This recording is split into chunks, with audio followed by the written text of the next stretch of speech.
So, ayun guys, nung naglalakad ako dito papunta sa gubat kasi nga kukuha sana ako ng mga kawayan. Eto, may napansin ako dito. Akala ko ano, gulat na gulat ako. Pero nung tiningnan ko, ibon pala na tinatawag namin dito na balod. So, ito yung kanyang itsura. Papakita ko sa inyo. So, ito na yung ano guys, ito na yung pugad ng balod na may isang itlog. Oh. Isang itlog yan. Lumilipad yung ano, babae muna yung nakalimlim dyan. So ngayon, siyempre, hindi natin yan gagalawin para babalik pa yan, para mabuhay. Eto, nung pagdating ko dito, since napakagubad na to, wala nang masyadong tao pumupunta dito. May pumupunta lang pag nangangaso. Kasi nga may mga baboy ramo, mga wild rooster. Ito napansin ko, ang daming dumi ng mga wild rooster dito. Yan, dumi ng wild rooster. Pero nung humangad ako, yun, napakalayo. Napakahaba yung pwedeng pupa ng wild rooster. Yan, ang layo niyan. Kaya pag gabi, wala pa rin. Kailangan talagang magdala ng barel. Kasi ang layo.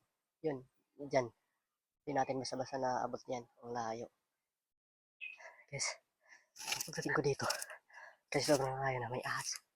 Sa kahoy na to, kung nakikita nyo itong kahoy na to, may ahas dun sa dulo. Eto, yun, may ahas. Mga siguro mga ganito na din kalaki. So, hindi basta-basta ang ahas ako. Ang haba din, no? Ang laki. Shit, tingnan natin guys. Ipo-focus natin sa camera. Lalapitan ko para sa inyo to. Ayun guys, parang tumatayo yung ulo, oh. Oh, tumatayo yung ulo, oh. Zoom natin. Yun. Yun. Oh, kitang-kita, oh. Shit, oh. Oh, shit. Ang laki. Banakon guys, oh. Yun, oh. Yung ulo, oh. Oh, yung ulo. Shis. Shis, oh. Shit, yung ulo guys. Tingnan kaya natin to. Zoom natin. Dahan-dahan natin. Yun, oh. Yun, oh. Yun, oh. Aso. Oh, banakon, oh. Oh, banakon, oh. Oh, banakon, oh. Shis. So, ngayon guys, pabayaan muna natin yung banakon na nandun. Baka matuklaw pa tayo ng patay. Kaya, pabayaan muna natin. Tapos, ikot muna tayo dito sa gubat. Baka may ma-discover pa tayo dito. Kaya sana, huwag mo nang lalayo yung banakon. Baka busog yan kasi may kinakain. Ang laki. Ayun guys, napunta na naman tayo dito sa lugar na parang ako lang yung nakakapunta dito. Kasi, wala talagang bakas ng mga tao. Tsaka parang ano lang, may mga bakas lang ng mga baboy ramo. Kaya ngayon, tatry nating halughugin dito sa gubat kung ano yung makikita natin at isi-share ko sa inyo. Kaya sana panoorin itong video na to hanggang sa dulo.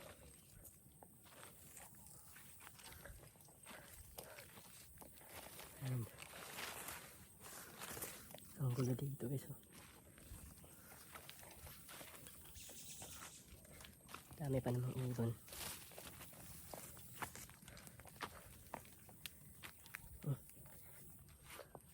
Ang dami na namang ano ng dumi ng mga hayop dito. Oh, yan, dumi ng mga hayop yan, oh. Panigurado may mga ibon o di kaya parang ano to, manok ihas.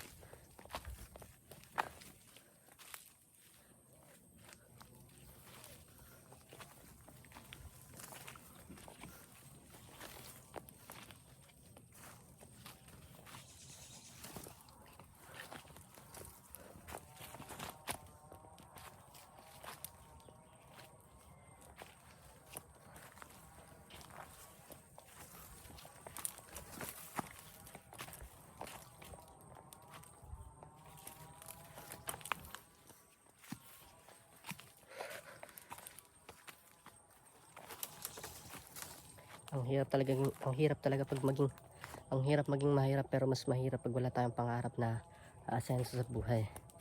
Kaya kailangan lang talaga nating magtiyaga para dito.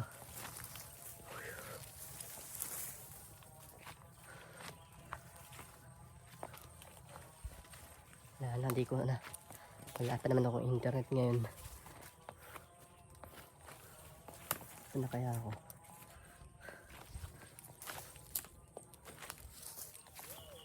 Oh, may ibon. Woo! Yung ibon yun, tinatawag namin na balud yun.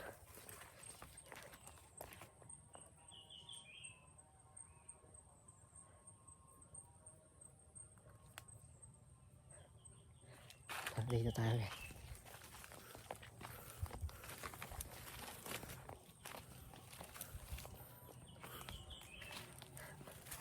Parang may napansin akong kakaiba dito. Parang may mali dito. Parang may kuweba ata dito. Yun. May kuweba nga. Baka nandito yung treasure. Ayun.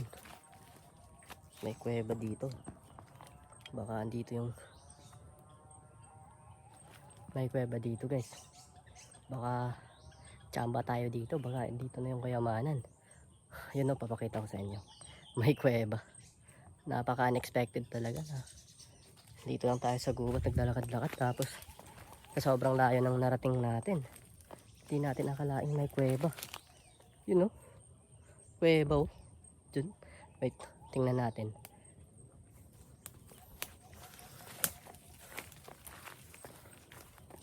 Pasukin natin tong kuwebang sinasabi ko. Kakatakot naman guys.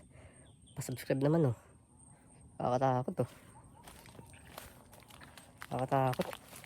Balik ako o mag-subscribe kayo para pasukin ko. Ha? Subscribe kayo. Tapos pag nakita ko tong video to, tapos subscribe kayo, pasukin natin to. Pero syempre dala na ako ng mga kasama ko, baka may treasure dito. Yun, pasukin natin dito. Dito tayo dadaan kasi malaki din to guys eh. Baka meron tayong nakadeposit dito na mga ginto o yamasya at treasure kumbaga. Kasi di naman natin akalain eh, kasi dito sabi-sabi ng mga matatanda may yamasya, may kampo daw ng ano dito eh. May kampo ng Hapon dati kasi nasa bundok to, tapos ginagawang lookout nila.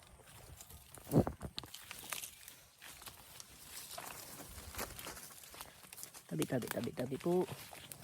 Pasok muna ako. Tingnan ko kung anong meron. Tabi po. Yun, ang laki. Ang laking kwento guys oh. Sana walang ano dito guys. Sana safe tayo dito. Oh shit.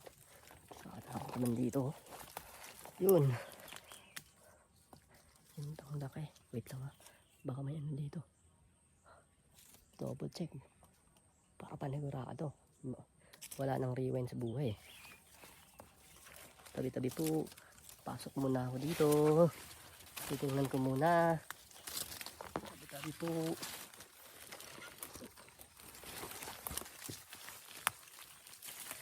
Yun no.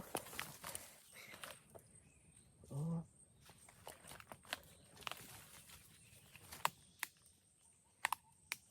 Yun no. Guys, tingnan nyo. Kuweba. Ang laki. Akalain nyo ba kuweba nandito? Pero hindi lang yan. Kasi may nakikita ako dito. Parang may naghunting treasure na dati dito. Baka may nakuha sila.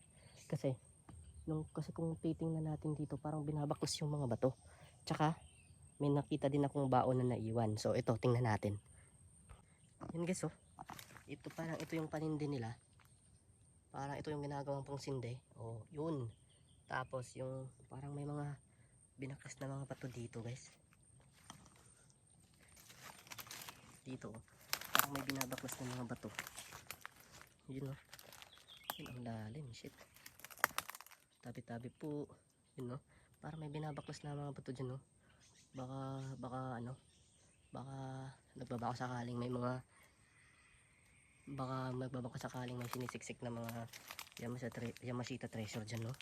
Yan, tapos parang may bumababa dun. Ang lalim siya to. Baka yan na yung lagusan ng Yamashita treasure, no? Tapos papunta dun, no? Ang lalim. Kaya ano kayang sa tingin nyo kung ano to?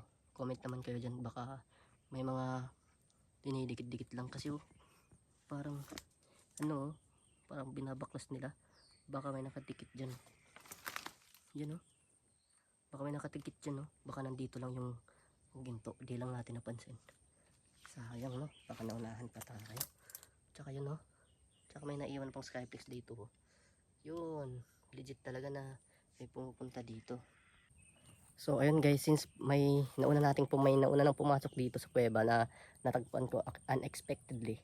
So sa susunod na vlog ko, magdadala ako ng mga kasama para hindi man masyadong nakakatakot dyan pumasok. So mag-subscribe kayo para ma-update kayo sa panibagong video. Tsaka click the notification bell button na rin para sa part 2 ng video yung journey na papasukin natin kuwebang to. Thank you so much.